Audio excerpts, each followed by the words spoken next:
Please note that the Burn It Nutrition podcast is for educational purposes only and is not meant to substitute for the advice of a doctor. Please consult your GP before using any of the techniques or products discussed on this show. Hope you like it.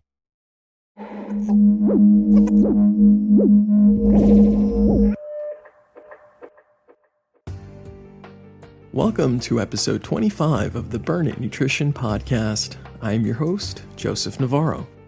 In today's show, we will learn of a paradigm shift that is underway in the medical field. Today, we are diving into the human microbiome. We will get a glimpse of the evolution of the germ theory and how the latest research is showing that not all bacteria is harmful, but how the trillions of microorganisms actually play a huge role in our overall health. And to help us better understand the complexity of the microbiome, we are bringing in one of the leading minds in this field. Our expert guest today is the very own Dr. Zack Bush. He is one of the few triple board certified doctors in the country. So make sure to listen the whole way through because he drops some knowledge bombs. But first, let's hear from our sponsors. Understanding what really matters when dieting can be confusing. There is so much conflicting information. I know this was one of my struggles when I started my own transformation. Well, after diving into the research, I went on to lose 60 pounds of pure fat while keeping all my muscle mass. And so I put everything I learned into my audiobook called 5th Stage Keto. And now you can get your copy to learn everything you need to know to achieve a body transformation and see the biggest changes in body composition. 5th Stage Keto is an audiobook that also includes the ebook so you can see examples of the exercises included, as well as the recipes to some of your favorite comfort foods. So head over to burnitnutrition.com to get your personal copy of 5th Stage Keto. And don't forget to use the coupon code BURNIT for a bonus $5 off. Again, that is burnitnutrition.com. Oh, and don't forget to follow me on Instagram and Facebook under Burn It Nutrition to check out some of my before and after pictures. They are pretty shocking. Also, don't forget to subscribe to this podcast if you haven't already. And lastly, you can find the links to the studies and announcements mentioned in this episode on the show notes. Well, I'm so glad to have you with us today. How about we get this show started? I hope you're ready because this one is one of my favorites. Burn it. You are not alone as you begin this new stage of life. Learn the strategic methods to reach your goals and flourish the light within. With our guidance, you will uncover the hidden truths that have been missing from your understanding. It's time to let it burn.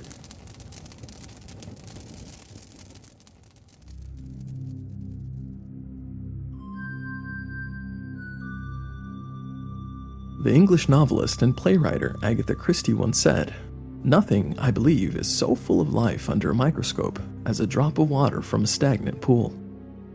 This is something I too got to experience. You see, the invention of the microscope has allowed us to get a glimpse into what was once an unknown world, an almost alien world that isn't 100 light years away, but actually all around us. And today we are diving into the hidden world full of undiscovered creatures, a hidden world that is immense with a diversity of life that happens to be within our very own microbiome. These advancements in technology have given us powerful microscopes, and what they are discovering is exciting. You know, going back to when I was a young boy in middle school, I can clearly remember being excited for our turn to go into the science lab. I remember walking into the lab and seeing a row of shiny microscopes waiting for us, almost calling us. I was excited to get my hands on one, curious to see what I would find when I looked through the lens. But first, the teacher sent us outside to the playground with cups in hand to gather some samples, looking for items that we could place under the powerful lens of these microscopes. Some of the students got soil, others got leaves and grass. I looked around, thinking what could be a good specimen, and I noticed a pool of water that had gathered from the previous day's rain. Bent down and scooped some into my cup. As we walked back, some of my classmates didn't seem too into this lab day, but I was excited. As we walked in, the science teacher gave us thin glass slides where we would place our samples in. I used the water dropper, placing a small drop of water that I gathered from outside. And leaning in, I looked into the microscope, anxious to see what it contained. As I got closer and I leaned in, I saw nothing. Yeah, I forgot to adjust the focus, and it was all dark. So I began turning the knobs and adjusting the focus. The blurred image began to take shape, and that's when I started to get a glimpse of the diversity of life within. So much movement and activity all in one microscopic drop of water. I was amazed at what looked to be clear and clean water was in reality full of different microorganisms. Up until then, I had always been fascinated with deep space and astronomy. Using telescopes to look at distant planets and stars was so cool to me, but I didn't realize that there's an entire world of life right here among us. It just takes a closer perspective to see it. These microscopes gave me and my classmates the ability to see the vast amount of bacteria that is all around us. I remember saying, no wonder my mom always yelled at us to wash our hands before dinner.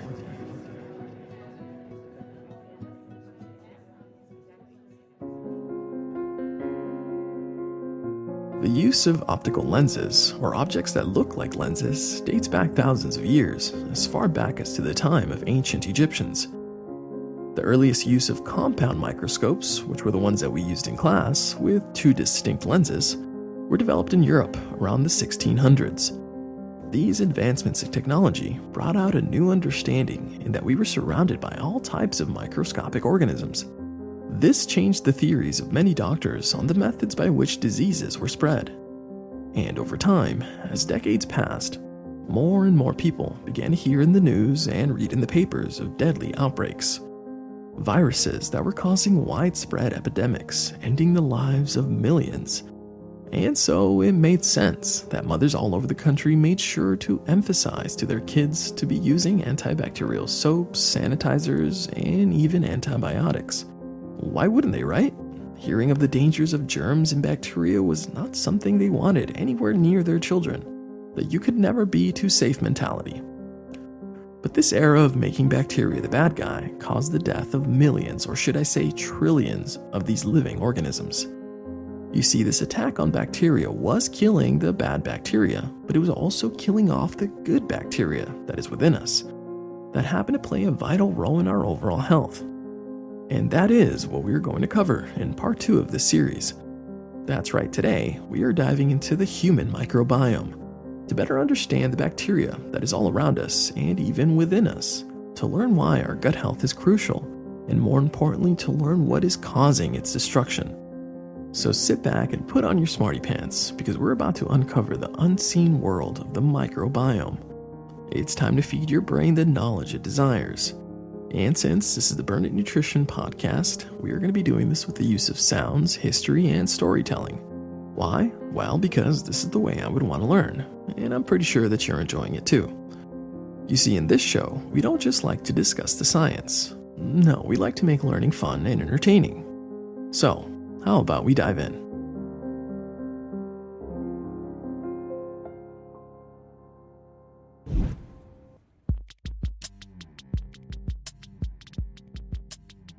Advancements in technology have given us a better understanding of the bacteria that is all around us. And this bacteria is not just in dirty college dorm rooms, but in reality, it's all around us. Yes, even those of us who make that extra effort to keep clean will still have these little critters all around their bodies. And that's not necessarily a bad thing. You see, this bacteria play a big role in how our microbiome functions. So you may be asking yourself, what is a microbiome? Well, let me explain. Just like the name states, microbiome, the micro meaning small and biome meaning an environment or community of organisms living and coexisting in a particular region. And the human microbiome that we all have is home to much more than just bacteria. We also play host to fungi, yeast, even certain viral strains. And there are many more of these little microscopic critters. It's been estimated that our body's microbiota consists of about 10 to 100 trillion microbial cells. That is a lot. And our microbiomes can be completely different from one person to the next. And what's really interesting is to learn that humans from all different races, body types, and even countries from all over the world have very similar genetic coding. That's right, we're about 99.9% identical when it comes to our host genome. Yet each of our microbiome can be up to 80 to 90% different, in a way making it our own unique collection of bacteria working on our behalf. A massive, massive amount of diversity of living organisms that happen to be our very own unique blend. Some have even called the microbiome our very own genetic footprint, since it could tell a lot about our body type and body weight set points to possible issues with future diseases, even the way our genes express themselves. Pretty cool, right?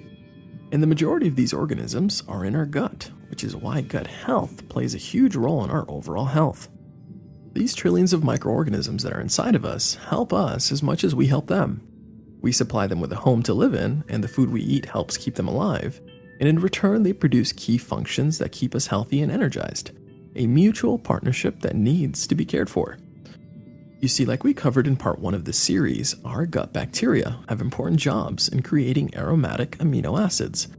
But our gut bacteria also manage our immune system by communicating with our body's T cells that attack possible invaders and pathogens. In fact, the gut bacteria can make up to 70% of our immune system. And when we consider that our gut encounters bacteria in our food that can have harmful pathogens, it makes sense that our immune system would make home base in our guts. Our gut bacteria also play a key role in the regulation of inflammation, as well as controlling our metabolism and even our appetite. Now, there is still much to learn about the way certain strains of bacteria impact our health. This field is still developing, and it will be some time until we learn more about which bacteria improve our battle with autoimmune disorders, obesity, and even mental health. But already, there is so much that we can learn from it, and take steps to try to keep a healthy and mutually beneficial microbiome.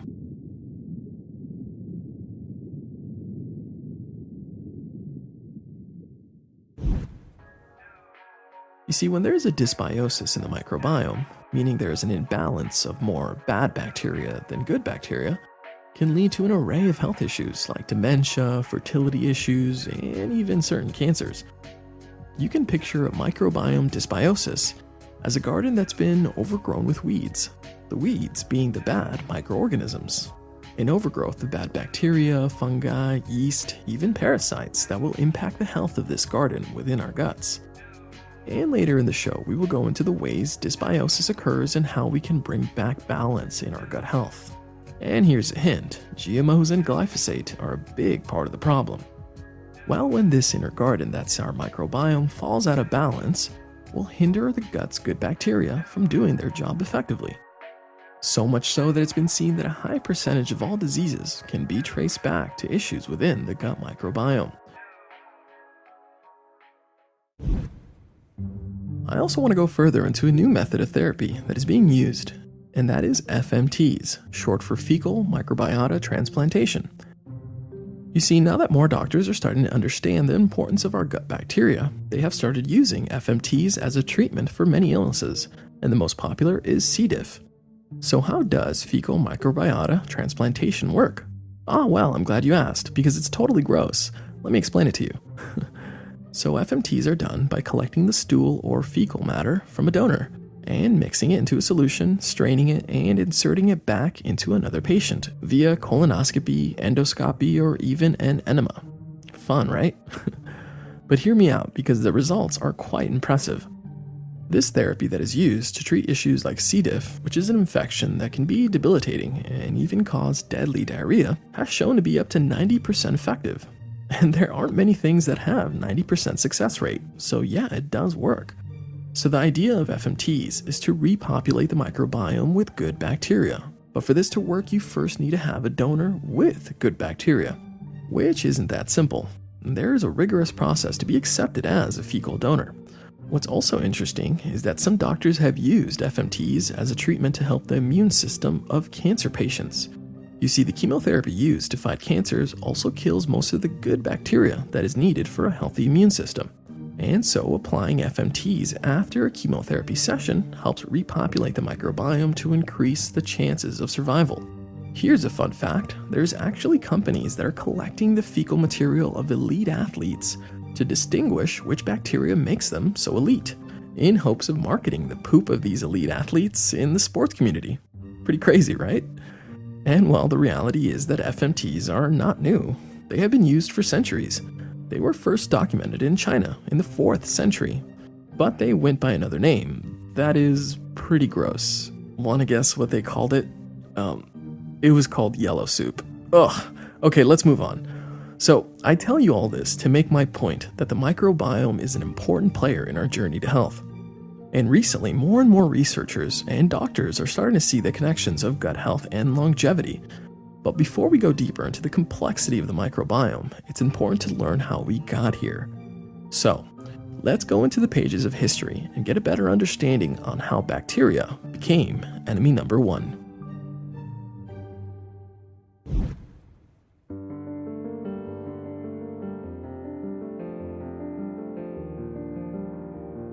So, while more and more are starting to understand that our body needs good bacteria to function, this wasn't always the case.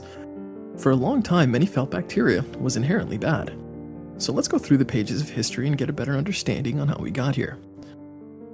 Now, going back to around 400 BC, we can read how the Greek historian Thucydides mentioned the miasma theory as triggering the plague of Athens.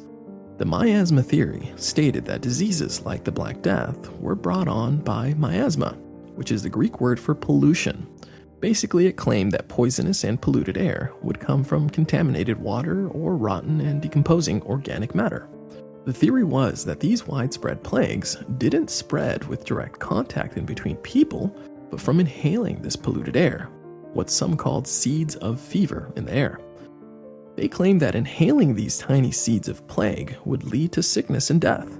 Some would even claim that they noticed a change in the air when the plague was near, almost like the Grim Reaper approaching through the mist. There were warnings to be cautious around swamplands or any areas that carried a foul odor, since it could contain these airborne seeds of death. Well, this belief of disease only being spread by so-called bad air led to the death of many in early hospital wards. How? Well, back then, doctors paid little attention to washing their hands, since the idea of disease being spread from direct contact was not something that was considered. In those days, in order to prevent the spread of disease, they would simply open the doors and open the windows to let the hospital air out, preventing any buildup of this so-called bad air. Yeah, many doctors would go from surgery or even working with dead bodies during autopsies to delivering babies without washing their hands. This led to the death of many new mothers since they would get postpartum infections.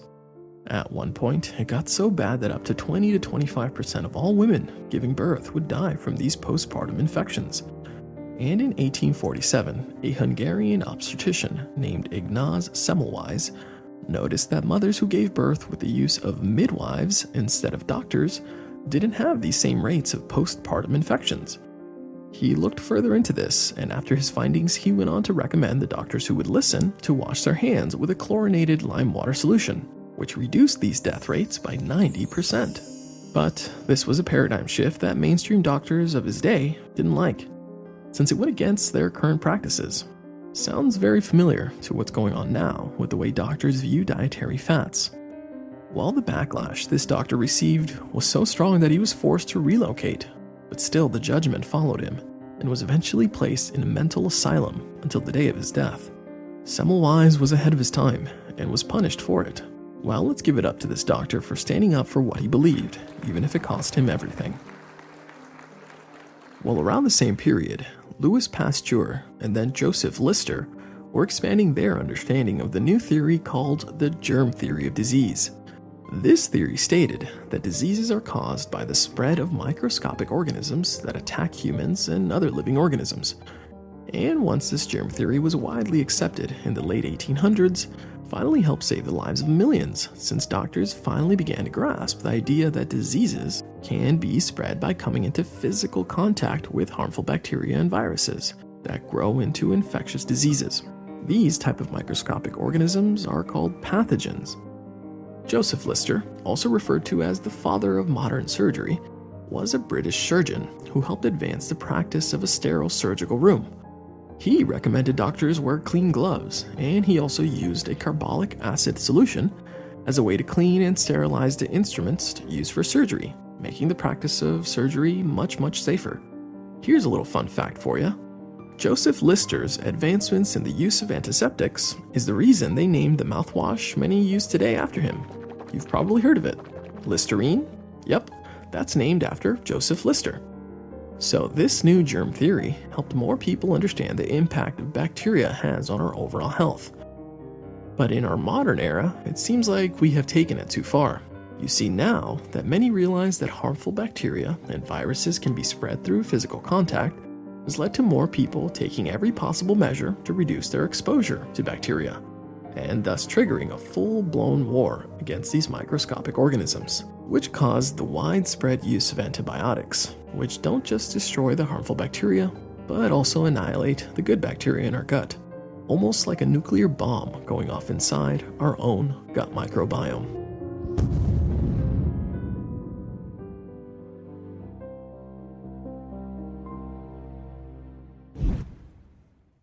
And now that we have gone full circle, a new shift should be acknowledged in that not all bacteria is harmful. But we are not leaving behind the germ theory, since it does make sense that we need to do all we can to maintain sterile environments where they are needed, like surgical settings in hospitals to prevent the spread of illness to those that are in most fragile states. But again, I do feel it's important that we make a shift to embrace our good gut bugs. It's time we stop trying to keep our homes and children totally bacteria-free. Let them play outside. Let them get dirty. That's right, getting in contact with more bacteria will actually help their immune system. There was actually a study done in Sweden, published in the Journal of Pediatrics, that was pretty interesting. This study surveyed over 1,000 children aged 7 to 8. They wanted to test the hygiene hypothesis. That stipulates that children being exposed to microbes and bacteria in their early years will develop a stronger immune system by inducing an immunological tolerance. Basically stating that kids that are exposed to bacteria early on develop the defenses to fight illness later in life. Well, the results of this study found that children whose families used hand washing for their dishes, opposed to machine washing, had stronger immune systems and less issues with allergies. And so they speculated that hand washing leaves microbes on the dishes, which leads further exposure of bacteria that helps strengthen the child's immune system, opposed to machine washing that leaves dishes spotless and thus reducing exposure to bacteria, and so reducing the development of their immune system. Pretty interesting, right? Many would assume that cleaner is better. Well, that's not always the case. Furthermore, they noticed that the results were even better when these families who hand washed also fed their children fermented foods and purchased foods directly from farms. And this makes sense when we consider the dangers of processed foods that contain residues of toxic herbicides like glyphosate that negatively affect the microbiome. And we go further into this toxic chemical in part 1 of this series. Again, it is crucial to understand that we have a massive diversity of life inside of us that have important jobs in our overall health. But what many don't know is that our guts are not the only place where we have this vast array of microscopic organisms. In actuality, we have these diverse environments of living critters on our mouths, throats, lungs, urogenital tract, and even our skin. That's right, these tiny organisms are crawling all over you, and there's nothing you can do about it. Well, at least you shouldn't be trying to exterminate them. So next time you kiss your significant other, do your best to not picture the trillions of microscopic organisms crawling all over their mouth. Good luck with that. Well, like I said, and will continue to restate to make my point, we want to help the good bugs thrive. We need them. And all of these different environments within us is called the human microbiome. And while the majority of these critters are in our gut, the other areas of our body that contain these bugs also have key roles in our health. You know, it's also interesting to learn that these different microbiota living in our gut will be greatly different in numbers and the types than the organisms living in your skin or mouth. We can compare their huge differences to the differences in habitat in the Amazon rainforest to that of the ocean coral reef. Very, very different environments with very different diversity of species living within. And factors that determine the health of your microbiota will come down to the environment you live in, the amount of sleep that you get, and many other factors, but most important of all is diet, which at the end of the show we will cover the foods to avoid to help your microbiome. You know, researching this topic was pretty exciting. I really enjoyed learning of the massive amount of life that is all around us and within us. Before I went into the studio to record this episode, I was in my backyard looking out into our view. I saw the mountains in the background, the sun beginning to slowly set, the trees starting to drop their dry leaves full of different shades of yellow and orange. I looked all around me, and in my thoughts I pictured more than just the grass I was standing on. I used my imagination, and I pictured the massive diversity of microscopic life that was circulating all around me. It almost felt like the movie The Matrix with Keanu Reeves. Remember that first movie when he sees the actual Matrix for the first time? Remember he was just shot several times in the chest by Agent Smith? He slides to the ground and leaving the spattered blood against the wall, and we're thinking he's dying. But how could this be? He's Neo. He's the one. While as the agents are walking away, Neo opens his eyes and stands up.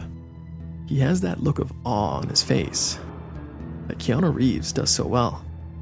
The agents then lift their guns and unleash a storm of bullets towards him. Neo then lifts his hands, bringing the bullets to a slow motion stop right in front of his face. Picks one out of the air, and then they all fall to the ground. And that's when we see his perspective.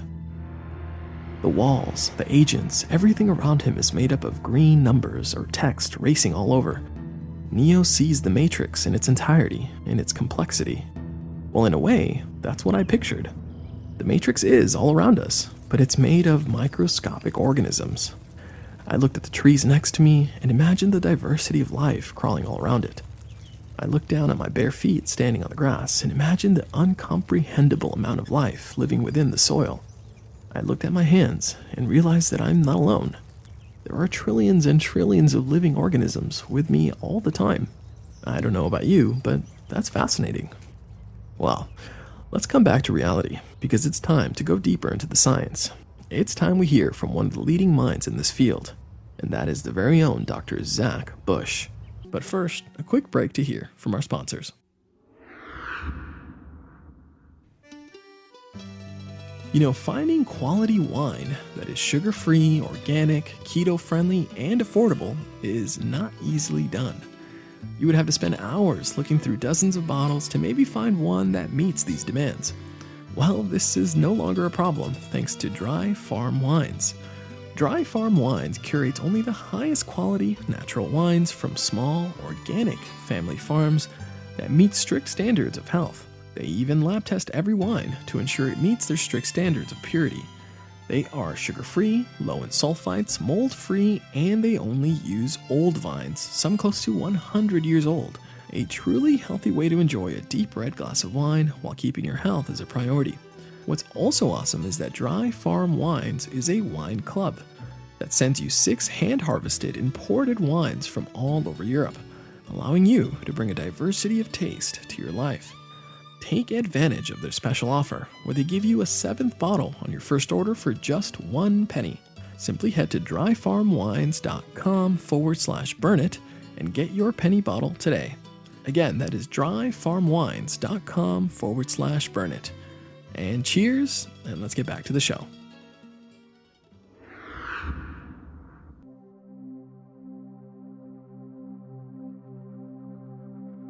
Now that we have a better understanding on what the microbiome is, we can go further into the science. It's time we bring in one of the leading minds in this field. Today, we have the pleasure of hearing from one of the very few triple board certified physicians in the country, and that is the very own Dr. Zack Bush.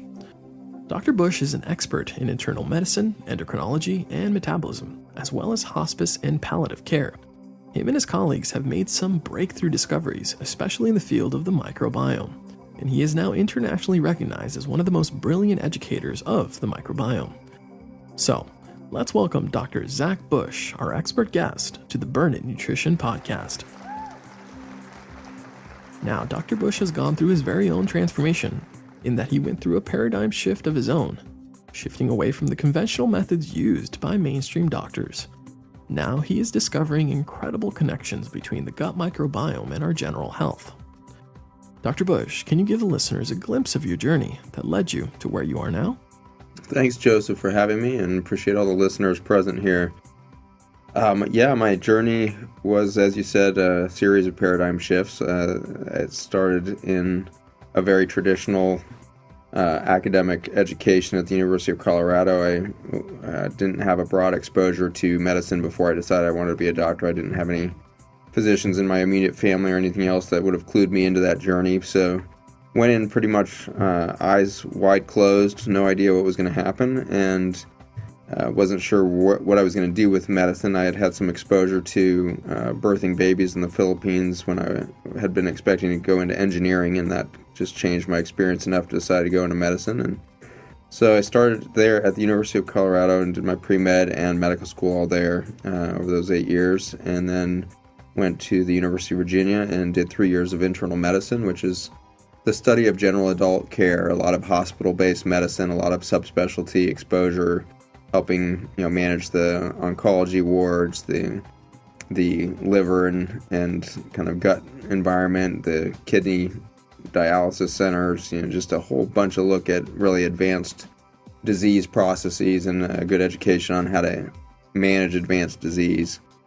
Then after that, I decided to do a teaching year, and that was a year that I did start to shift a little bit. During my teaching year, I started to realize that a lot of the academic research that was out there and that I was teaching was actually really bent in a certain through a certain filter of belief system, and that bent was really that pharmaceutical management was the only approach to health. And so started to become more skeptical in that year of education and being a teacher, and then decided to go to endocrinology and metabolism. That was 3 more years of study, and during that time I got into cancer research, and that was kind of a major turning point for me. Cancer cells are ultimately kind of the most diseased cell in the body, and you learn a lot from being on that severe end of the spectrum of the loss of human health. And so since then I've been on a journey to kind of move to the other end of that spectrum. I decided about 7 years ago to leave academia. I did some subsequent training in hospice and palliative care, feeling like that was some of the most rewarding medicine because I knew I was not doing any harm in helping people die comfortably. And that was a good journey into, again, that kind of end stage of what is it to be at that end of life point? What is it to be making that transition? And increasingly got excited to be, part of a mission to help people find health and kind of personal enlightenment, and really why they're here among us and why we're each here in purpose while we're still in the body and while we're not facing massive critical disease that might help us bring to crystallization what the priorities in our day were. So now I run over the last 7 years, been running a primary care and prevention-minded clinic that's really targeting that root cause of dysfunction, which is a disconnect from self, a disconnect from the environment around us, a disconnect from ultimately the ecosystem that really programs our biology. And much of that exists in the gut, as you mentioned early on there, but all over our bodies, and in fact all around us. The air we breathe, the rain that comes down from the sky, all of this stuff is coding our genome and producing the human being that we are today. And so it's been a really fun journey to move myself from a science and practitioner standpoint, and frankly from a personal standpoint of really end stage inflammatory collapse to one of real thrive and health in my clinic, and an exciting journey at watching other human beings make that transition from collapse to thrive in their lives. Wow, we can really learn a lot about life from spending time with those that are coming to the end of their own. Well, Dr. Bush, let's dive right into this topic today, which is the importance of gut health. This is science that many still are unclear on how or why it's important. Can you help explain why having a healthy gut is so important? Absolutely. There's a lot of reasons for that, but I'll narrow it down to maybe 3 simple ones for the audience here. And that one of them is the gut lining is really what separates our cell identity from the outside world. So your self-identity is really reliant on the macromembranes that separate you from the greater outside world. And the largest membrane in our body is certainly the gut membrane. It has a surface area of about 2 tennis courts, made of nearly 1 trillion cells, and that all those trillions of cells are laced together with these tiny little Velcro-like proteins that are called tight junctions. And those proteins, when they're coherent, lace all those microscopic cells into a single intelligent membrane that knows to keep the bad stuff out and to get the good stuff across into the body. That membrane happens to be the single line of defense between the outside world and your immune system. About 60 to 70% of the total lymphatic immune tissue in your body lies within that gut lining. And so with an intact gut membrane, you have a very coherent sense of here's myself and here's the outside world, and if there's a breakdown in that or an infiltration from the outside world, my immune system will respond to that and fight off the virus or the invasive bacteria or whatever might be going on.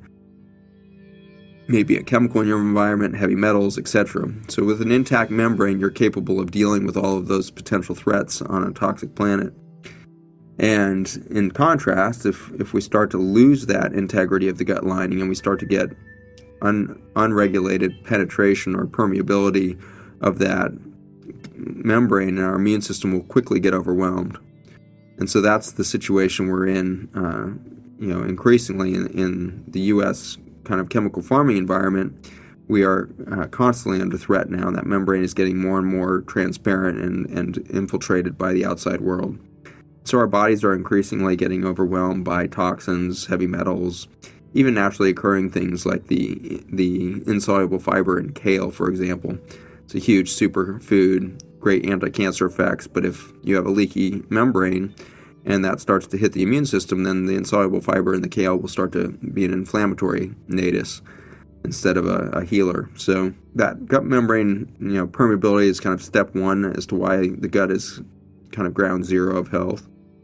Number two, it looks like it has to do with the bacterial and fungal environment right there. And so the bacteria and fungi that make up the ecosystem of your gut, number one, do an incredible job detoxifying your environment. So they're able to digest a lot of the chemicals and junk that we've, as human beings, poured into our food chain, into our water systems and the like.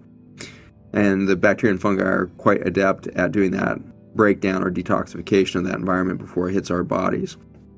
Number two, those bacteria and fungi are responsible for breaking down our food and nutrients into bioavailable compounds that our mitochondria and subsequently the human cells can use as fuel.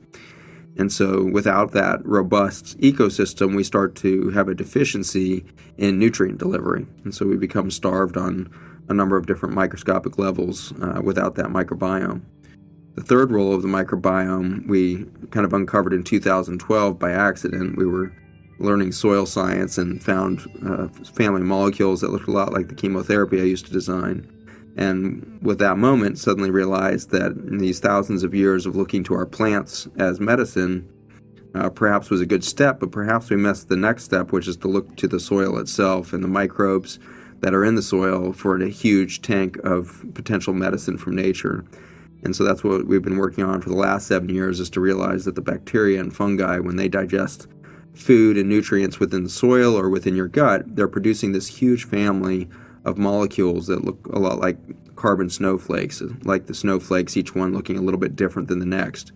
And this huge variety of over 1 million different variants of these little carbon snowflakes produce what, under the microscope, really functions as a liquid circuit board, where you've got this amazing wireless communication network that gets set up outside the human cells and dictates the human cell response to its environment, to threats in the environment, to the speed at which that human cell will respond to injury, to the ability to produce antioxidants to deal with inflammatory response, mobilize stem cells, and it goes on and on. So that's kind of the third piece. So the bacteria are doing these three things. They're maintaining that intense membrane potential, keeping that intelligent gut filtration system. Number two, they're detoxing and metabolizing our environment so that we can have safe and bioavailable nutrients.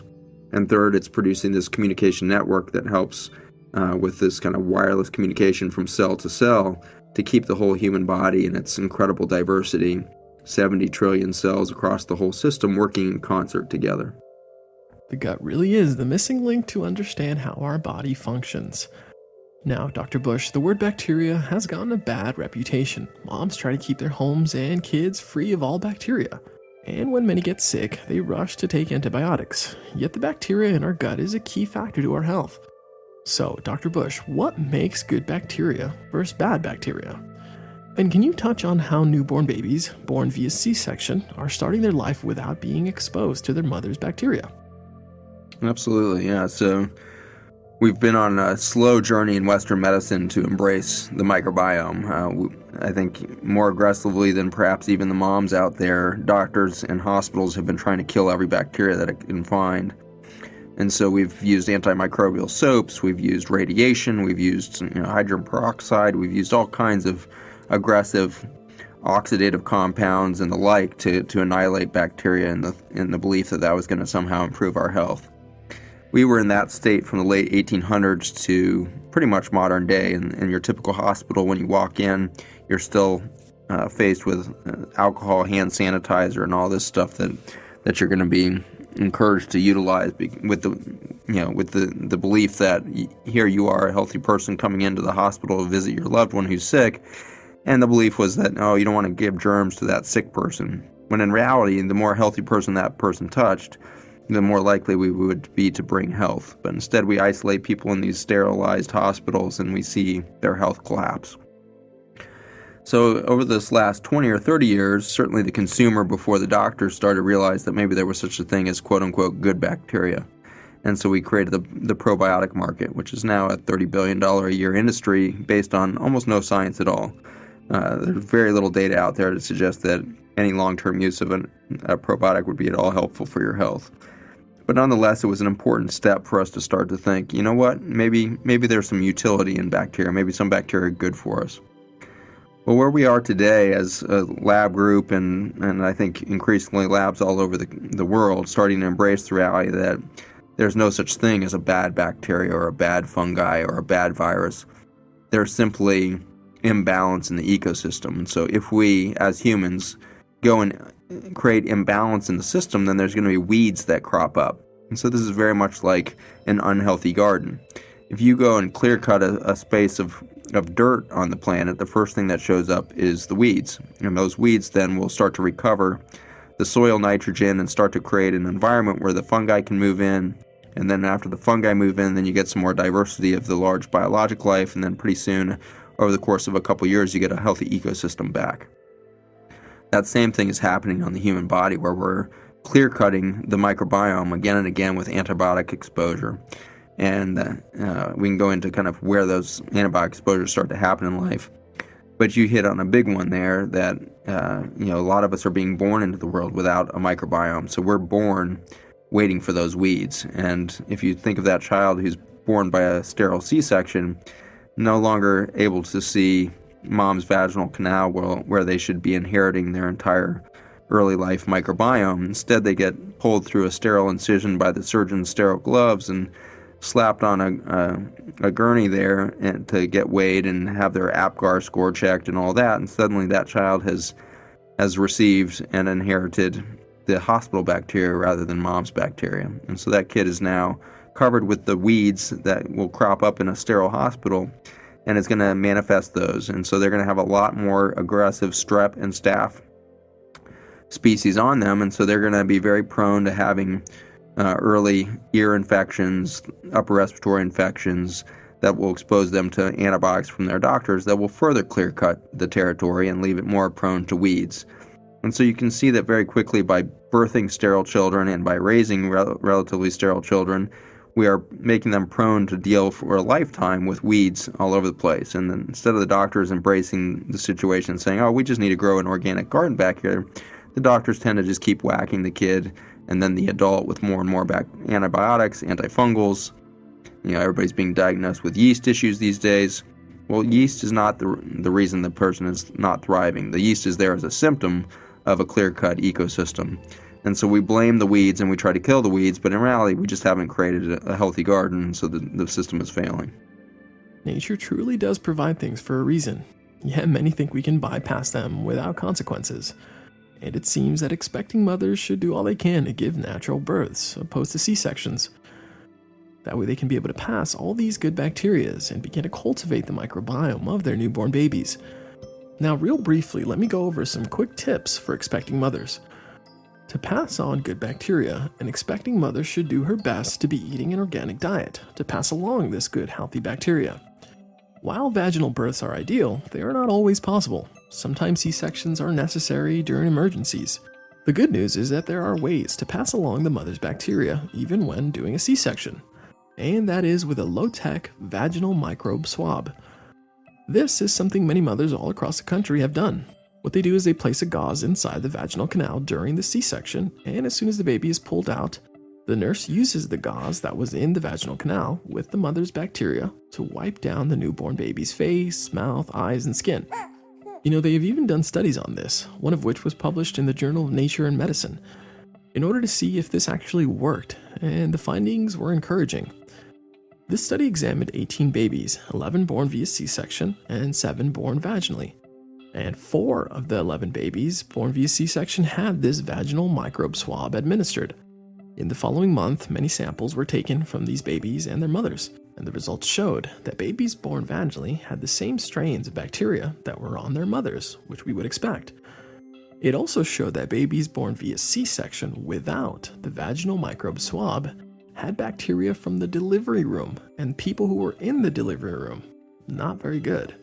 And lastly, the babies born via C-section who did get the vaginal microbe swab from their mothers showed bacteria that closely resembled the same results of those babies born vaginally, also closely resembling their mothers. Pretty interesting, right? Now, there still needs to be more studies to further understand the long-term effects, but it seems logical that the mother's bacteria would be better than the hospital's. So if you're a new mom, run this by your doctor and maybe have this as an option to look into if C-section is being considered.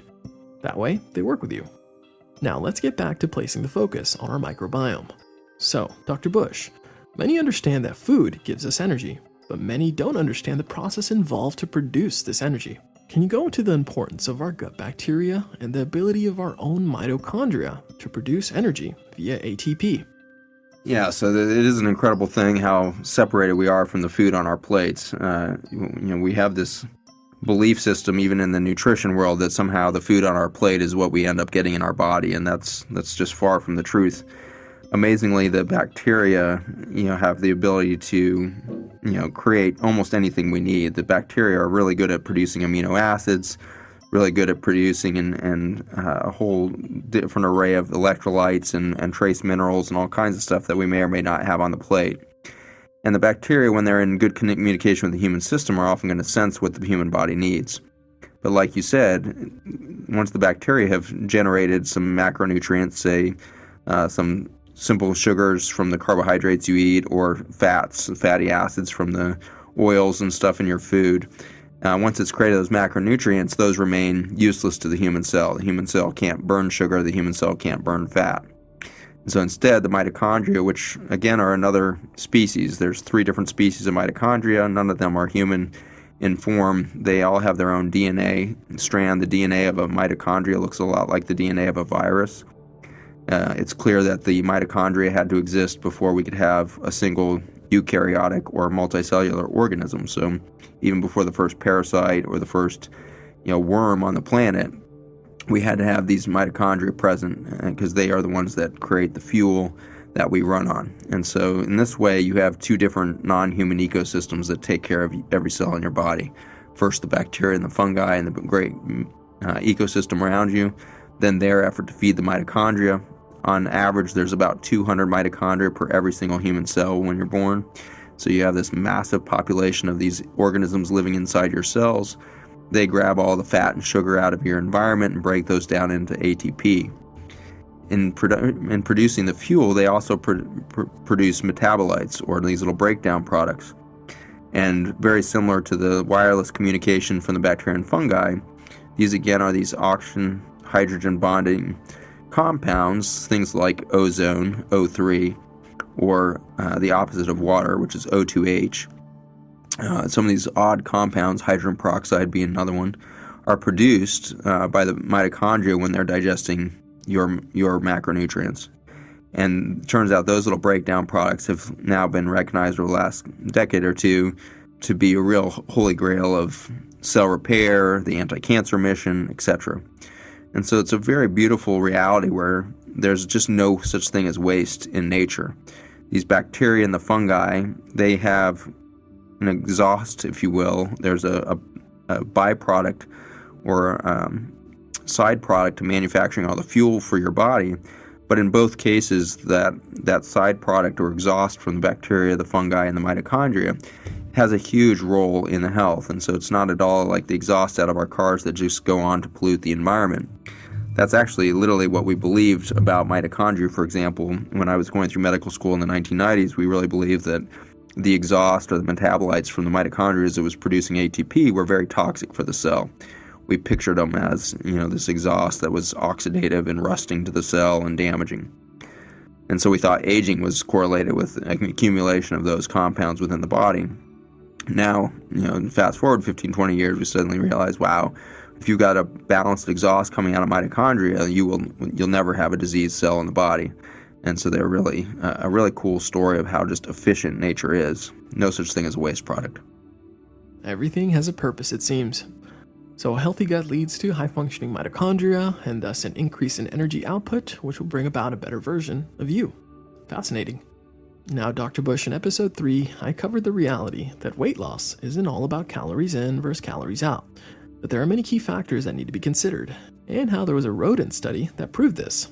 This was a study where they injected the bacteria of an obese person into mice, and the results were shocking. Can you further explain the implications of that study and how our gut bacteria can impact a weight loss journey? Yeah, it's a pretty profound story. And so, like you say, we've so long believed that calories in equals calories out, calories in equals potential fat gain. We just had this real belief that fat was the production of an overeating. But what we know, if we take a step back, is that the people that eat the most calories on the planet are the athletes, and they have the lowest fat scores on the planet. And so take Michael Phelps, for example. Here's an individual who eats as much as 9,000 calories a day and has a body fat index of less than 10%. And so you've got this massively lean individual who's performing at perhaps arguably the most high-performing human being on the planet with 28 gold medals and everything else, and yet he's not getting fat from all those calories. And so we've inherently known that there's a mistruth being told in the whole diet and fat industry. But this study that you mentioned with the rodents definitely demonstrated in a profound way that the metabolism, or the ability of an animal to either produce fuel for muscle or produce fat, is coming down to the microbiome. So they took the microflora from the small intestines of obese humans and put them into these mice, and within a month those mice became obese. They didn't change the caloric intake, they didn't change the feed in any way, they kept the same laboratory environment, no extra stress, etc., and suddenly the animals were gaining weight. In the same way, they took small bowel flora from the intestines of lean individuals and put them into the mice, and then they tried to get them to gain weight. They overfed them, they increased their calorie intake, everything else, and they couldn't get them to gain weight. And so they remained healthy and at a balanced weight. And so it was a very great demonstration that our microbiome, once again, is not just producing fuel, it's actually speaking right to the mitochondria within our cells to tell the body tell the mitochondria what to do with that fuel. And so in this situation, we're seeing that the metabolism can really remarkably change based on that ecosystem around it. And in some ways, again, this is just obvious, intelligent design of the human body, because the human body should slow down its metabolism if there's a lack of micronutrient. If there's suddenly a famine, for example, then we should adjust the metabolism of the cells.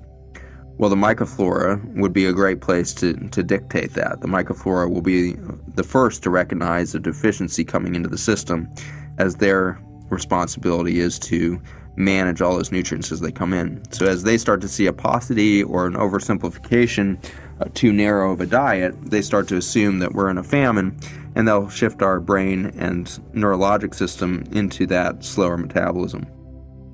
Again, it's not all about total calories. There are many factors involved in a weight loss journey, and our microbiome is a big player. Now, the word eating clean is thrown around in the fitness and nutrition community, but eating clean is very hard to define. One person's view of clean can be totally different than another. Some think vegetarian is clean, others say vegan. I personally lean towards a low-carb keto lifestyle. But really, we shouldn't be making the mistake of just looking into the macronutrient breakdown of a diet. The quality of the food matters.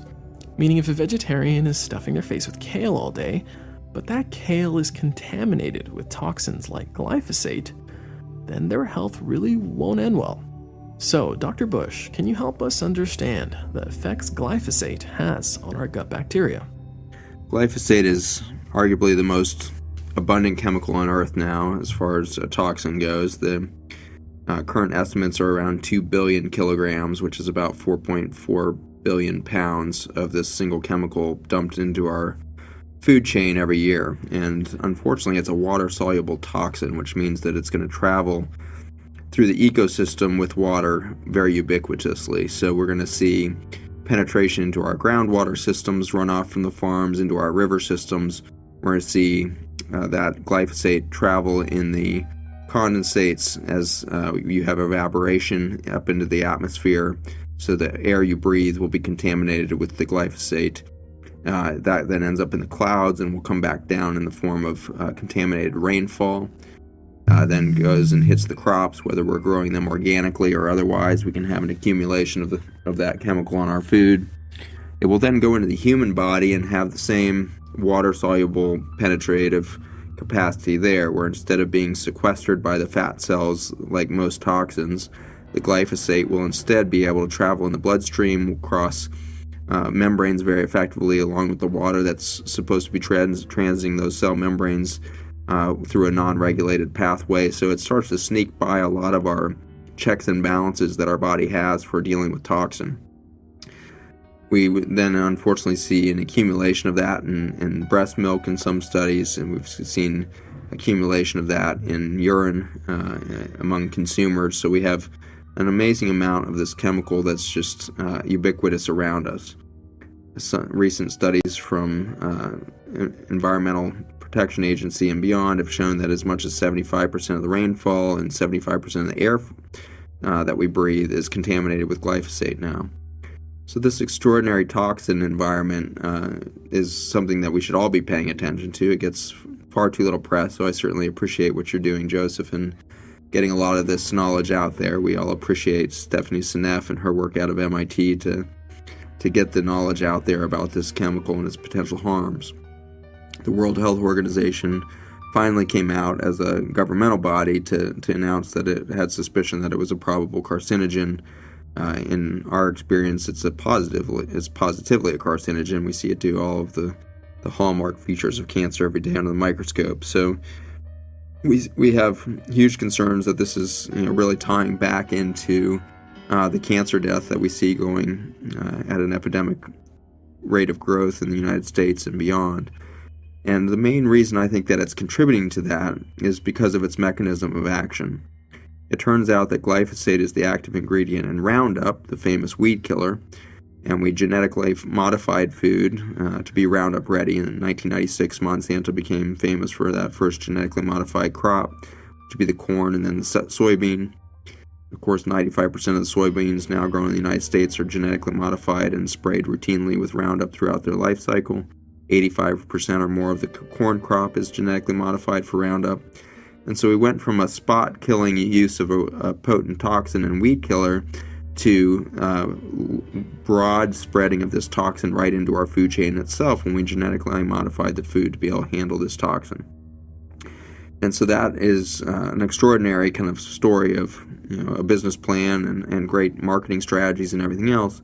But more than anything else, it's really indicative of our cultural behavior, which was to outsource our food.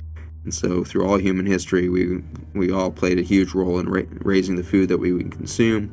If you went to Russia today, you would see an enormous amount of the food being eaten in Russia being produced in their backyard gardens.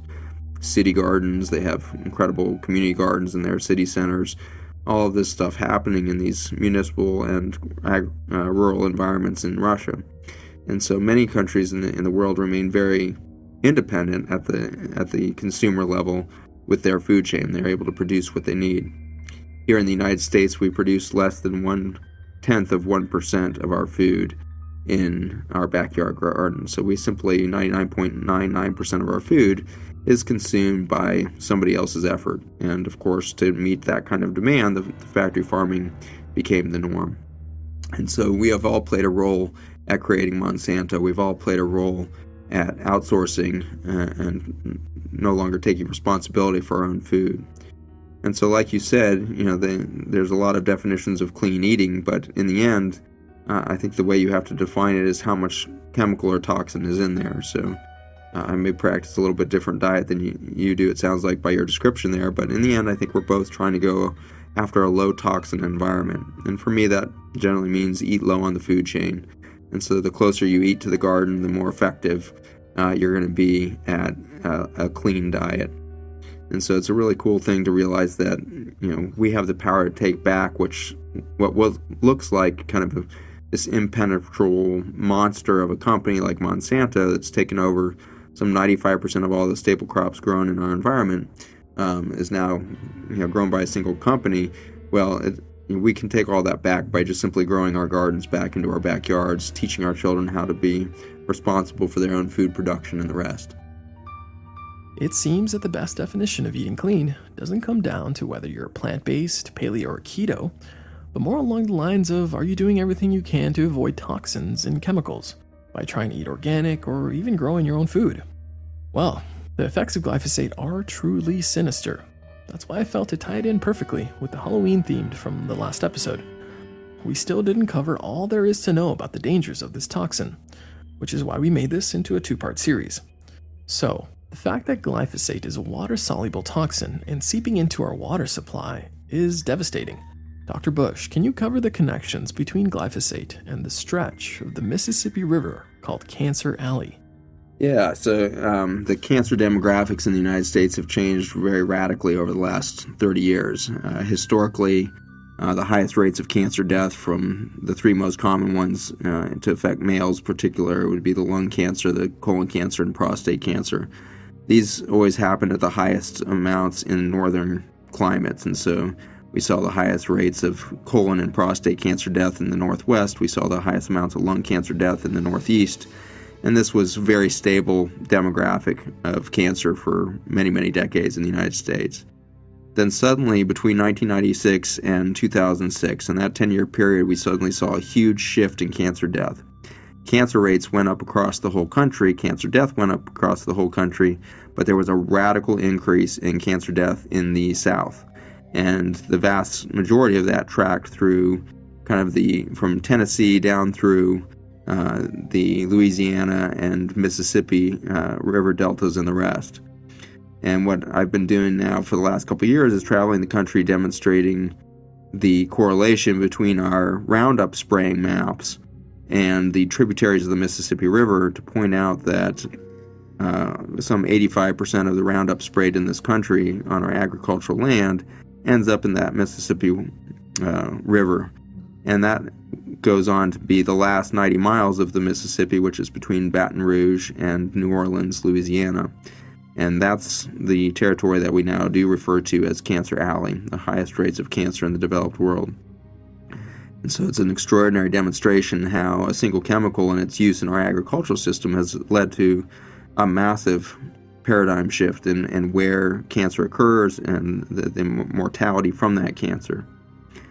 It's interesting to note that Roundup here as a water-soluble weed killer has never been patented as a weed killer. It's actually only really been patented as an antimicrobial. So it was patented as an antibiotic, antiparasite, antifungal. It's been patented many times as being able to kill just about any single-celled organism it touches. I believe this is the real mechanism by which it's causing cancer. It's not so much its direct effects and toxicity on human cells, which I really believe is there, and certainly predisposes to cancer, but I think the much bigger story is it's annihilating the microbiome that would have prevented the cancer in the first place. And so by being an antibiotic, it by far outstrips any other antibiotic used on Earth. Doctors in the United States prescribe 7.7 million pounds of antibiotic a year, which is disgusting. That's 833 prescriptions for every 1,000 men, women, and children in our country. So we are prescribing an enormous amount of antibiotic, but that prescription rate hasn't really changed in the last 20 years. We've been prescribing too much antibiotic for decades. And so it doesn't really account for this massive ecosystem shift, this massive cancer rate shift that we're seeing overlap with the glyphosate effect. And that's just sheer volume talking there. So 7.7 million pounds is a drop in the bucket compared to 4.4 billion pounds of glyphosate worldwide. And so the vast majority of antibiotic that's killing our microbial life, not just in the soil, but also within our gut, I believe is glyphosate and all of the weed killers out there on the market. It's notable, actually, to note for your audience that in 2007, Roundup went off patent, and at that point, China started producing the vast majority of that chemical worldwide. All 5 of the big chemical companies in the United States, 3M, Dow, Corning, they're all producing glyphosate compounds as weed killers. And so it's really become a ubiquitous chemical produced by every chemical company in the world because there's such a huge marketplace for it. Wow, this monster keeps spreading. It's sad to hear that glyphosate is now produced by multiple companies because of the demand for it. Well, guys, let's reduce that demand and vote with our dollar by supporting companies that care about our health and shopping organic. Dr. Bush, in the last episode, we covered glyphosate's impact on the production of aromatic amino acids. But from what I understand, glyphosate also has an impact on alkaloids. Can you explain what alkaloids are, why they are important, and what occurs when glyphosate comes into the picture? Yeah, the alkaloids are an incredible family of medicines, and so this dates back to really the beginning of medicine itself. Chinese medicine for the last 4,000 years has been saying, thy food is thy medicine, and Hippocrates made that famous in kind of the Western cultures when he said, let thy food be thy medicine 2,000 years ago. So we've got this age-old knowledge and wisdom pointing to our food system as the source of medicine for all ailments and disease. And that was very true right up until the introduction of this glyphosate into our food system. And glyphosate blocks an enzyme pathway that's called the shikimate pathway.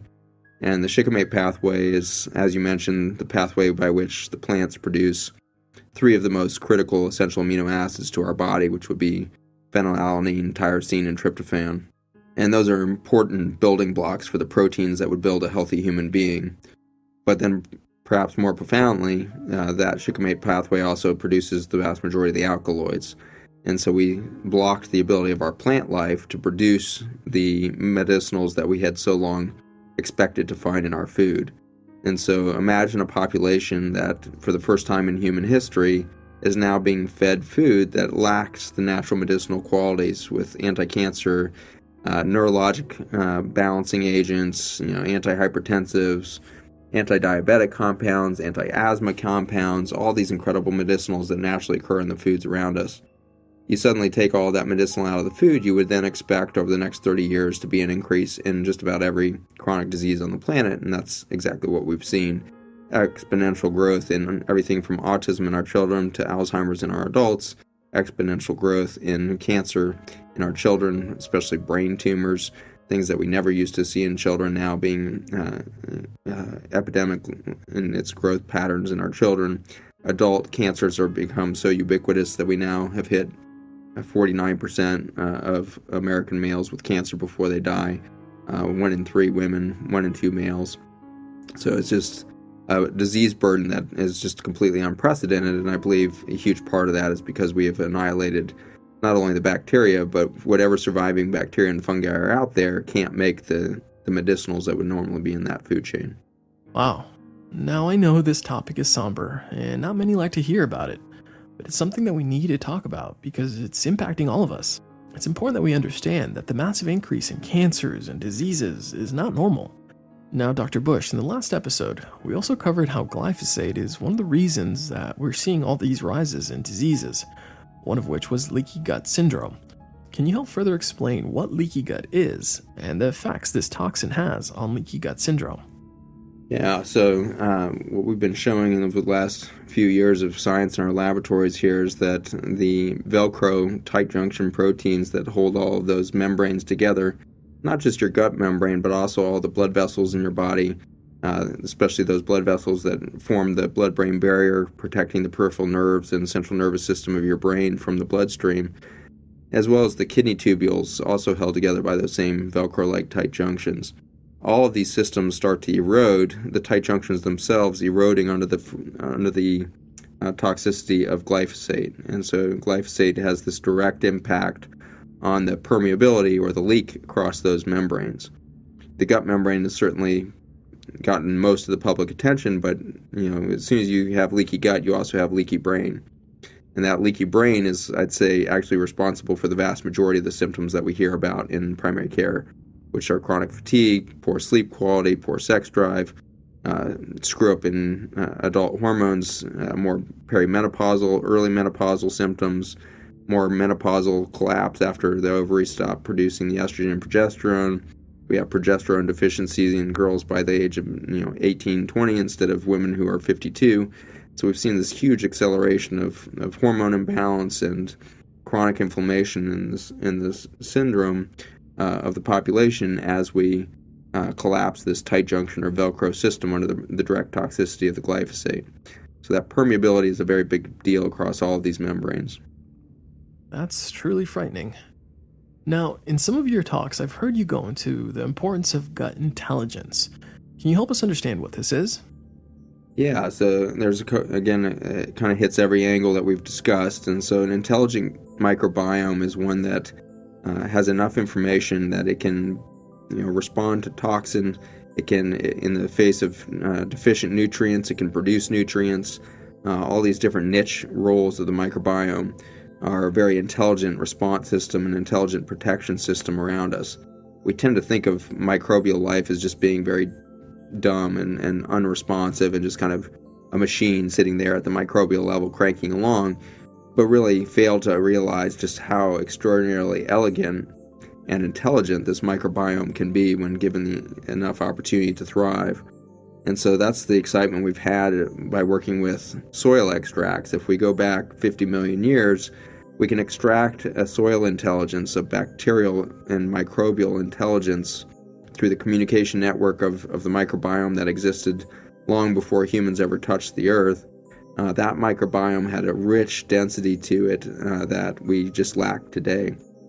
And in going there and taking this sample of molecules from the ancient soil and then introducing those to modern cell culture, we start to really redefine our understanding of human biology. It's pretty amazing that we've learned 120 years of cardiovascular medicine, cancer medicine, kidney medicine. All of this science that we believe we understand and know has been done in sterile petri dishes. When you start to add back the intelligence of the microbial life through these little carbon molecules, you suddenly realize, oh my gosh, we don't know how anything works in the human body when it comes to the presence of the bacteria and the fungi. And this is starting to really tease out why 1,000 times in 1,000 different labs in the last year alone, somebody has cured cancer in the lab. It's very easy to kill cancer cells under a microscope. It's profoundly difficult to do that in a living system. And that's because the living system is dealing with the complex input of a microbiome and not just a sterile petri dish environment. And so we're finding out that the intelligence of your system is going to come largely down to how much information is it learning from the microbiome around it. So that's number one on gut intelligence. Number two is, again, back to the membrane integrity. An intelligent membrane or gut intelligence at the membrane level means that the gut should be able to sense all of the stuff that's within the intestines and quickly sort out what needs to be excreted in the stool and never touch your body, and what needs to be absorbed immediately so that some medicinal is not missed in the diet. That gut intelligence is again coming down to the coherence or the function of the tight junctions, these Velcro-like proteins. And so if you have a rich microbiome with that huge communication network of carbon molecules, or you extract all those molecules from ancient soil and introduce them to the human gut, we see this massive increase in intelligence as to what gets into the body and what stays out. The last piece of gut intelligence is pretty fascinating. It starts to get into the story of human consciousness itself, is that what we start to see at the microscopic level as we add glyphosate and other toxins, and it is notable that glyphosate is not the only thing that breaks down these membranes. Alcohol, for example, is probably one of the age-old toxins to that membrane. Alcohol, non-steroidal anti-inflammatories like your ibuprofen, Motrin, those kinds of medications, the steroidals, then a number of the gut compounds on the market like Miralax, which is a drug used for chronic constipation in children and adults.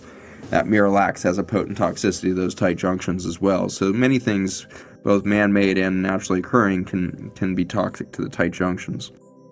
Gluten being a good example of one. These compounds then can go on to break down that molecular barrier system, etc. But what we see on the macro level is the individual starts to lose sense of self-identity. More depression, more sense of anxiety, paranoia, a loss of social connection. They start to withdraw socially and publicly.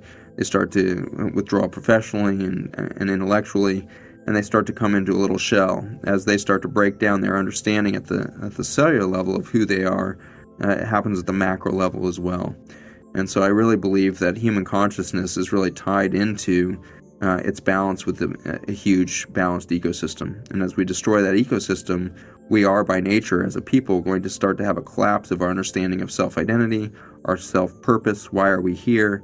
We're going to start to demonstrate more and more violent and self-interested behavior. We will wage more wars. We will see more school shootings. We'll see 66-year-old gentlemen climb up towers and shoot random strangers in concerts in Las Vegas.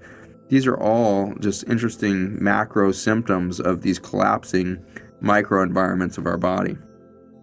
Wow, gut intelligence is very fascinating. Now many are starting to understand that a healthy gut microbiome is crucial, and so they look to taking probiotics to help support good gut health. This is a good thing, but from what I understand, it's not encouraging a diversity in the microbiome. Can you help explain to the listeners why this is? Yeah, so the probiotic industry, it was a huge stride forward for us to say that there's such a good thing as bacteria, and that's a huge step forward. But if we take a look at what we've been doing to our patients with probiotics, it's hardly something that we can call gut health. A healthy ecosystem is teeming with probably somewhere around 30 to 100,000 species of bacteria, 300,000 species of parasites, 5 million species of fungi. Just a biodiversity that just boggles the mind. And the human mind has a very hard time dealing with the sheer volume of life that is in this microbial environment when it's diverse and healthy.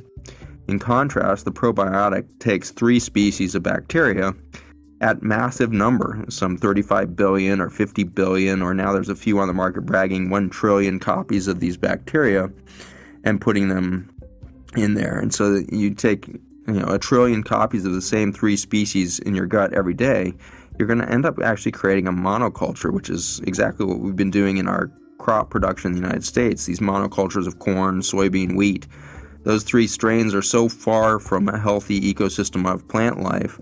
It's so abnormal to any other natural occurrence of biologic plant life on Earth. You never see one crop growing over 10,000 acres in nature. That just is not how nature plays the game. Nature always builds ecosystems of plant life, bacterial life, and ultimately human life. If it's going to be healthy, is going to have diversity. And so with that microbial life with the probiotic is creating this very narrow spectrum of shift. Amazingly, some patients are so messed up in the microbiome that those 3 species may actually have a beneficial effect for a couple weeks. But if they continue to take that same probiotic day in and day out, they're going to very quickly plateau in their gut health, their immune health, and beyond. They're going to have this truncated response because they keep narrowing their own ecosystem, oversimplifying the situation. So the excitement that we've had around our laboratory is realizing that if we start to go beyond the probiotic world and stop looking at the bacteria themselves and start looking at their communication network, then the biome has the ability to actually macro manage or engineer its own ecodiversity rather than constantly narrowing the ecosystem with a few strains of bacteria. And so that's what we've been doing in the laboratory for the last 7 years, is studying the impact. If we take this 50 million year old soil, a fossil layer of soil, and we extract just that carbon communication network out of there and we put that into a human system, what happens? And when we see that in vivo, the first thing that starts to happen in that first week is the stools start to increase in volume. We've shown a huge shift in the microbe representation in the gut in just the first week or 2 of use. We'll see a huge increase in the large family that's called Bacteroides. The Bacteroides happen to be the big family that helps with the weight loss and other things that we were talking about earlier. The Bacteroides, when they shift, will reduce inflammation, improve lots of features of the immune function, etc., etc. And so it's very cool to realize that the ecosystem seems to know what health looks like. And if we try to micromanage that with a probiotic regimen, we're going to ultimately dumb down the system. We're never going to create a biodiverse environment. Whereas if we just give back the communication network, then the ecosystem seems to know exactly what it needs to call in to create the biodiversity that will force out the weeds like the candida, the Lyme parasite, all of these different compounds that we consider as pathogens. They're just weeds that are present because the rest of the ecosystem is unbalanced or lacking. And so it's been a really extraordinary thing, again, to see gut intelligence be something far beyond the physician's or the consumer's ability to create with a probiotic. Give back the communication network and balance will prevail. So a healthy gut microbiome is not necessarily brought on by just adding billions and billions of copies of the same probiotic. Diversity is the answer. Well, this series on GMOs, glyphosate, and the microbiome has been truly shocking and at the same time fascinating. So where do we go from here? Dr. Bush, what are the steps for healing our gut microbiome, and how do we improve our gut intelligence? Yeah, so that's an exciting journey back into nature is the short answer there. Our lifestyles, everything from the way in which we've outsourced the growth of our food, certainly everything from the way our crops are grown to perhaps most profoundly the way that our animal crops are grown. Chickens and pigs probably being the most horrendous examples of just a completely inhumane system of profoundly abnormal biology and massive amount of antibiotics being poured into those animals, everything else. So, we've created that as consumers, is the sad thing, but it's also an empowering thing in the sense that as consumers, we can take back that power and end the humanitarian crisis by really moving ourselves back into the food industry as active partners, if not active workers within that environment. And so I think step one is to start growing just a couple plants. We have the responsibility to, even if that's just a couple tomato plants or basil in the window of your apartment, grow something now. And if you just grow one plant, you're really making a statement to yourself as well as the whole industry that you're going to start to pay attention. You're going to start to get plugged back into your food cycle. You're going to start to get understanding again or awareness of the real food and the lack of real food in your environment. So step one is grow something. Step two is just to start to breathe in a different environment. These drywall boxes that we live in with carpets and mattresses and drywall and paint surfaces, these are such abnormal, bizarre, far from nature environments that we really lack health if that's where we live our lives. And so make sure you're getting outside. Build time into your day to be outside and breathing in the air. Breathe lots of different environments. Get out to the beach, get out to the mountains, get out to the waterfalls.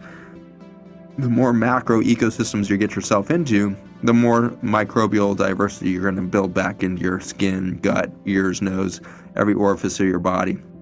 And so you really want to see that biodiversity mimicking your macro environment. And so if your macro environment is very monotonous and separated from nature, you're never going to reach gut intelligence. You're never going to get that huge microbial diversity that you're really going to need if you're looking to thrive in your life. Step three is then really, avoiding chemical toxins. So certainly eating organic, eating as clean as possible. There's a great website from EWG, which is the Environmental Working Group. If you type into Google Clean 15 or Dirty Dozen, you'll get the list. The Dirty Dozen are the 12 most contaminated foods. Strawberries are typically number one. Apples, depending on the season, can be high on the list as well. And so those Dirty Dozen, you always want to make sure you buy organic. The Clean 15 have relatively low residues of herbicides and pesticides, and so it's perhaps a little less important to buy those organic. But nonetheless, if you have the income to do it, I would say always buy organic. And the reason is not so much because of the potential for chemical, because in the Clean 15 it may not change your health dramatically. But what you're doing by buying strictly organic is you are radically changing the industry.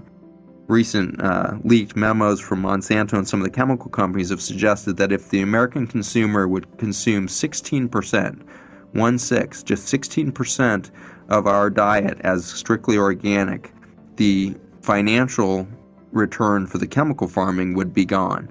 And so we don't need to convince 100% of Americans to eat organic before we radically change the food environment. If just 16% of our food were bought organic, we would radically change the farming practices in this country. So buy organic as much and as frequently as you can.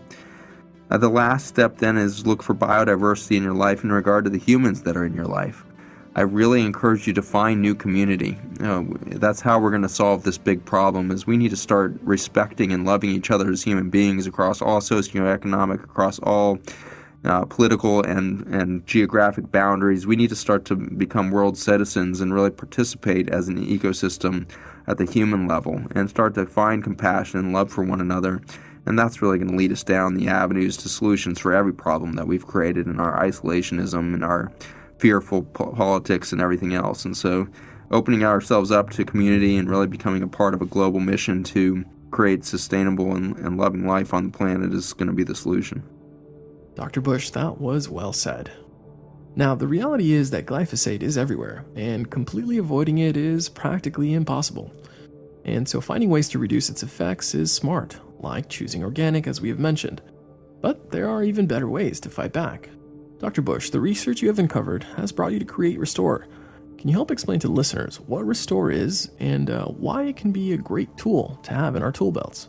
Restore is the science that we've been talking about. This is the first dietary supplement that really targets these carbon snowflakes as the primary active ingredient.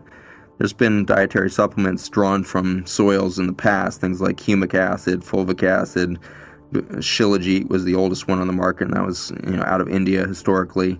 And so we've had soil extracts on the market, but they largely function as mineral delivery systems, so mineral supplements. In contrast, Restore has got trace minerals and amino acids present, but the active ingredient is really these carbon snowflakes that we put through a mineral catalyst process to get the oxygen and hydrogen back into action. And so we're getting that communication network capacity, or that oxygen-hydrogen redox signaling capacity, back into these carbon molecules and seeing this extraordinary impact on mitochondrial function, protein synthesis from the human DNA. We see a huge increase in the tight junction expression within minutes of use. And so we get this huge burst of protein synthesis of the Velcro that would hold our gut lining, our vascular lining, our kidney tubules together. And so we become a much more robust, protective, well-defined, intelligent gut membrane, vascular membrane, and beyond with the addition of these carbon molecules. Taking Restore is a pretty remarkable event, biologically, I think, as well as socially and spiritually. What you're really doing is you're delving way back into the wisdom of planet Earth. We haven't seen this kind of complexity of information from the biome in millions of years. In other words, not in the human lifespans, going back to the very earliest humans that we've found, did they have this sort of microbial intelligence present in their day-to-day diet.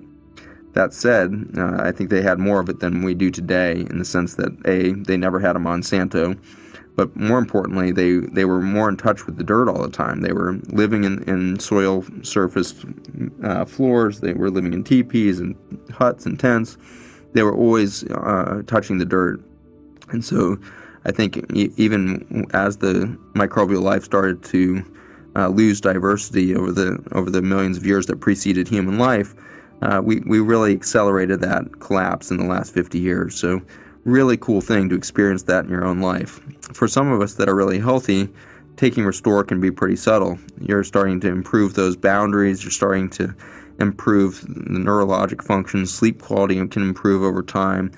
Sex drive, just your ability to focus, multitask, etc. All these things can improve over time. But the interesting thing is to just kind of acknowledge that, wow, as consumers or as physicians, we don't even know what human health looks like. We've never even scratched the surface of human potential because I think we've always been deficient in these microbial aspects, the intelligence of the microbial life around us. And so we've had an incredible journey over the last 7 years using this in clinic. Year after year, we see patients who have some response initially, and they're like, yeah, I love Restore, it's great.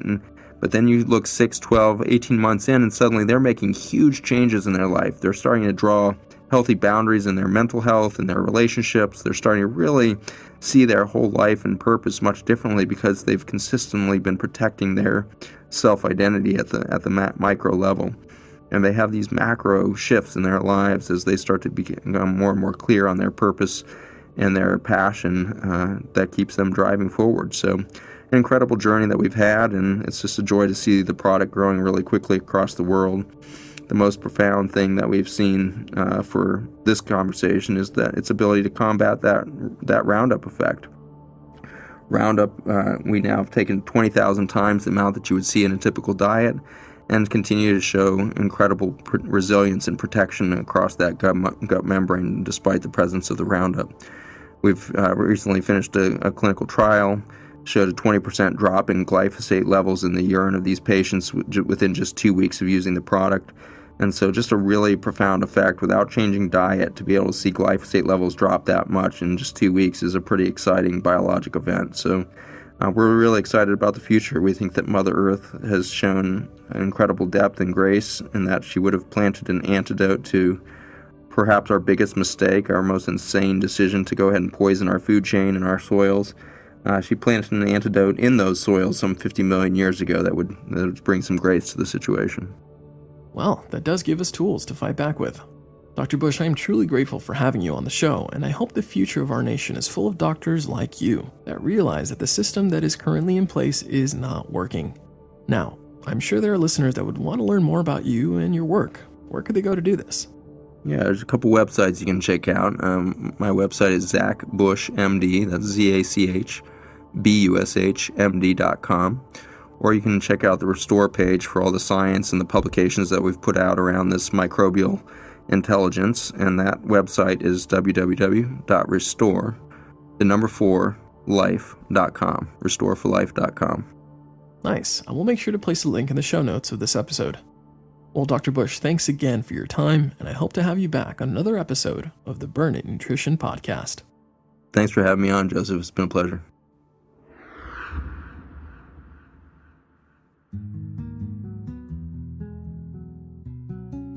So I hope you're starting to see the importance of putting priority into our microbiome. And just like Dr. Bush said, we need to work on improving the diversity of our microbiome. So get out in nature, send the kids out to play outside, get a little dirty. I guess tree huggers got it right. Hey, I'm a tree hugger also. I love nature. Being outdoors, that's where I go to recharge my batteries. So take time to get outside into different environments. And while you're strolling along, remember that you're surrounded by trillions and trillions of living organisms. So really, you should never feel lonely. But really, the microbiome is a fascinating topic that is immensely complicated. So let me try to further explain certain questions you may still have. First, let's address the issue of antibiotics. Just like Dr. Bush explained, they are absurdly overprescribed. So, before taking an antibiotic and releasing this nuclear bomb inside your gut, ask your doctor if they are absolutely necessary. You see, oftentimes, doctors give antibiotics as a preventive measure, especially to children. And children under 6 months are the most affected by antibiotics because their microbiomes are just starting to form. Plus, even adults can take time to recover after antibiotics. And it will vary per individual. Some may recover within a week, some within a few months, and some may never be the same. So, ask if there are any other alternatives. When the doctor feels the situation isn't life-threatening, then maybe other methods would be better. Things like, diet. Now, another issue we need to clarify is the use of probiotics. You see, in certain situations, they can still be useful, like for example, after using antibiotics. That's right, if the doctor feels that antibiotics are absolutely necessary, then fine, take them. But once the treatment is complete, it's important to repopulate some of the bacteria after taking the antibiotics, as well as eating prebiotic foods, which we will cover shortly. Another way to help our microbiome is by having pets. That's right, pets help expose your body to more bacteria, which help build up the immune system, especially in young children. So next time your kids ask for a pet, maybe you should say yes. Go out and get them a puppy. I'm sure they will love you for it, and it will help build up their microbiome. So, guys, even though bacteria is our friend and we want to help good bacteria thrive, doesn't mean we go around touching and licking every surface we encounter. That probably wouldn't be smart. The germ theory still applies, and this is where common sense comes in. You see, if things look really dirty, like heaps of garbage, polluted water, rotten food, these are things you don't want to come in contact with just to help your microbiome. No, when I say go out and get dirty, I mean in nature. But ultimately, to help the diversity of our microbiome will come down to our diet. Our diet will play the biggest factor. So, let's dive into the foods that will help build up a strong microbiome. But first, a break to hear from our sponsors. One of the hardest parts about eating organic and GMO-free is searching the grocery store for the foods that have actually been verified as GMO-free. Well, now this is no longer a problem, thanks to Thrive Market. Thrive Market is an online store that makes it easy to get everything you need in one place. That's right, whether you're paleo, low-carb, gluten-free, vegan, or feeding the whole family, Thrive Market has you covered, all free of GMOs, and delivered conveniently to your doorstep with free shipping in the USA. So head over to thrivemarket.com/burnit and get a free 1-month trial, as well as 25% off your first order on top of their free shipping. Pretty cool, right? Again, that's thrivemarket.com/burnit. Also, if you want to help support this show, then you can do this by becoming a Burnit Patreon member. This will allow us to keep this show on air, and you even get a copy of Fit Stage Keto when you sign up as a Burnit member. So head to patreon.com/burnit and help support the show you love.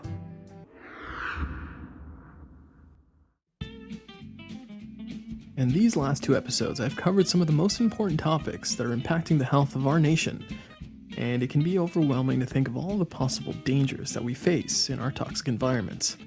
So, let's go into ways to reduce our exposure to GMOs and glyphosate, as well as ways to improve our gut microbiome.